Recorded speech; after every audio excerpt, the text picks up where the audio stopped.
Hello दोस्तों, जय जय शिव शंकर। आज मैं एक कहानी बताती हूँ। एक पुत्र अपने पिता से क्वेश्चन करता है। वो पूछता है कि पिताजी, ईश्वर कहाँ है। तो आइए चलते हैं, बताते हैं। माता, पिता और आचार्य, ये तीनों गुरु कहलाते हैं। माता पहला गुरु है। बच्चे को पहली शिक्षा माता से ही मिलती है। माता बच्चे को व्यवहारिक शिक्षा देती है।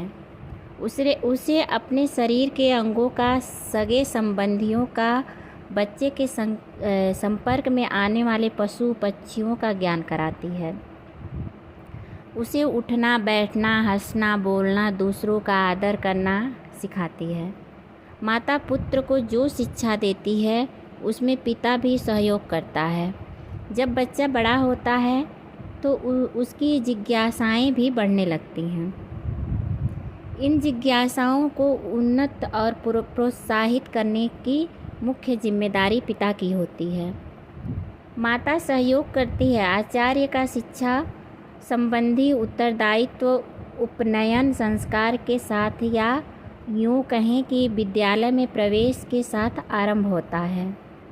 पुराने समय में बड़ों के प्रति शालीनता के तथा ईश्वर भक्ति के संस्कार बचपन में ही डाल दिए जाते थे। ईश्वर कैसा है, कहाँ रहता है, क्या करता है आदि बातें बच्चा पिता से ही सीख लेता है। उन दिनों आजीविका की समस्या इतनी विकट नहीं थी। पिता को इतना समय आसानी से मिल जाता था कि वह पुत्र की शंकाओं को दूर करने के साथ साथ उसमें अच्छे संस्कार डाल सके। उसी समय के एक पुत्र ने पिता से पूछा, पिताजी, हम परमात्मा को मानते हैं। वह सब कुछ बनाता है, सब कुछ देखता है, उससे कोई वस्तु, कोई बात छिपी नहीं है। वह दयालु और न्यायकारी है। हमें जन्म देने वाला, पालने वाला और मिटाने वाला भी वही है। वह हमारे भले बुरे सब तरह के कर्मों को देखता है और उनका उचित फल देता है, ऐसा भी हम मानते हैं। पर वह रहता कहाँ है और कैसा है, यह हम नहीं जानते। आपको यह सब मालूम होगा, अतः मुझे भी बताइए। पिता ने कहा, बेटा, परमात्मा सब जगह रहता है। संसार के कण कण में उसका निवास है, पर वह निराकार है। निराकार होने के कारण वह हमें दिखाई नहीं देता। इन कानों से हम उसकी आवाज़ नहीं सुन सकते। हमारा हाथ उसे छू नहीं सकता। ये आँखें उसे देख नहीं सकती। रसना या जीभ उसे चख नहीं सकता। नाक से उसे सूंघा नहीं जा सकता।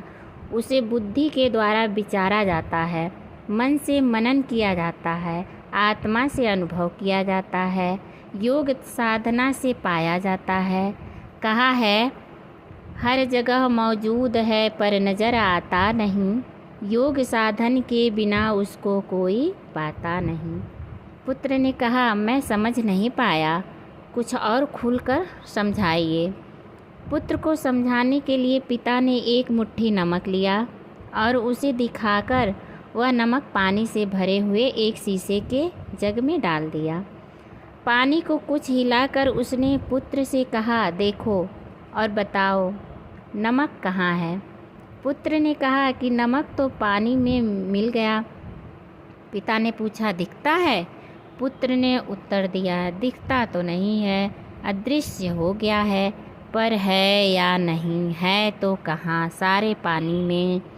वो उथल पुथल में फंस गया। पिता ने कहा, बेटा, इस नमक को आँखों से नहीं देखा जा सकता, पर इस पानी की हर बूंद में नमक है। नमक के होने को पानी का स्वाद बताएगा, हमारी आँखें नहीं बताएगी।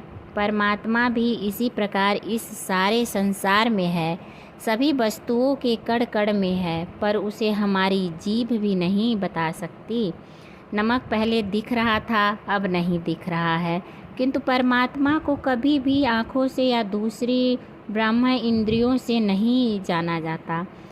उसे अंदर की आँख से अपने ही अंदर देखा जाता है, और जब उसके दर्शन हो जाते हैं तो फिर सब जगह वही वही दिखाई देता है।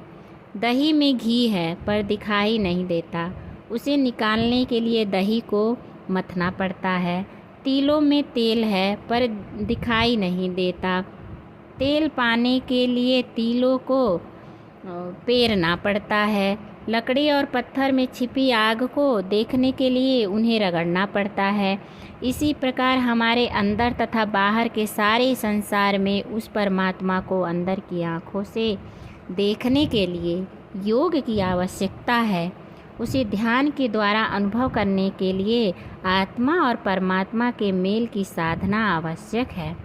पिता के इस प्रकार समझाने पर पुत्र समझ गया कि सब जगह रहते हुए भी परमात्मा दिखाई क्यों नहीं देता और उसे कैसे देखा जा सकता है। शिक्षा। हमारा अच्छा या बुरा कोई भी काम परमात्मा की नज़र से छिपा नहीं है। अच्छे काम का अच्छा फल होता है, बुरे काम का बुरा फल होता है। अतः हमें सदा अच्छा ही काम करना चाहिए, क्योंकि ईश्वर सब कुछ देख रहा है। धन्यवाद।